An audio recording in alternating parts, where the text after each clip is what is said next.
Yes, we are. Things are going very well here this morning. I think everybody has full bellies, and here to talk a little bit more about this breakfast is Kevin Gorman and Kevin Fitzgerald and Hugh Gorman. Thanks so much for joining us here. You guys are the breakfast captains at your table. Now, just talk a little bit about that role.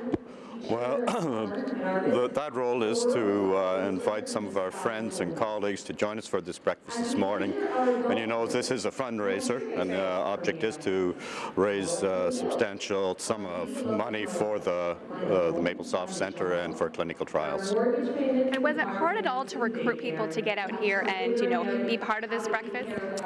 No, not really. I think people in the community understand how important it is to fight this disease, and they're very willing to step forward when they're asked. And so that's one of the things I find about Ottawa is people are so willing to contribute. It's a great community for that. Now, you guys both have personal connections with cancer yourself. Maybe just talk a little bit about your story.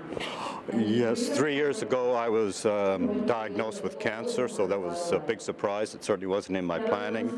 And I got to go through a pretty complicated surgery and very complex surgery. You know, and looking back on it, I realized that I got the best treatment available in the world. And as I got more involved with the Cancer Foundation and Linda Egan, who I'd met a few months previously, I understood that, you know, all of our medical treatments and medical services are not free. It's not supplied by the government, and especially in this community we expect to have the best and the latest available. And if you look at this event this morning, it's to raise money for clinical trials and also for the Maplesoft Centre, neither of which receive any government funding. So this is absolutely critical that you know, we raise the funds to keep these programs going.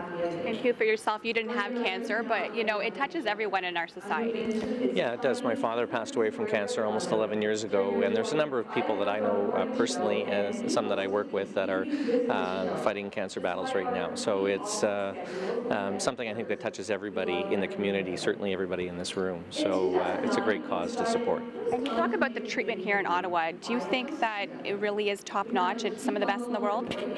Oh, absolutely. You know, having personally experienced it and now being involved with the fundraising over the past 3 years and talking to so many people, that the message comes through, you know, very clear. But it is a big effort to maintain that and get new treatments, new equipment, and new training for our specialists and physicians. And now all the money we raise here today does stay locally within our community. Yeah, that's, I think, one of the most critical things for us, being a sponsor for the event as well. It's important that the work that's done by the people in this community goes back to support people in this community, and that's one of the great things about the foundation, is that all the money that they raise stays here. Fantastic. Well, hopefully we raise that $300,000 here this morning, and thanks so much for taking time out of your breakfast to talk to us here today.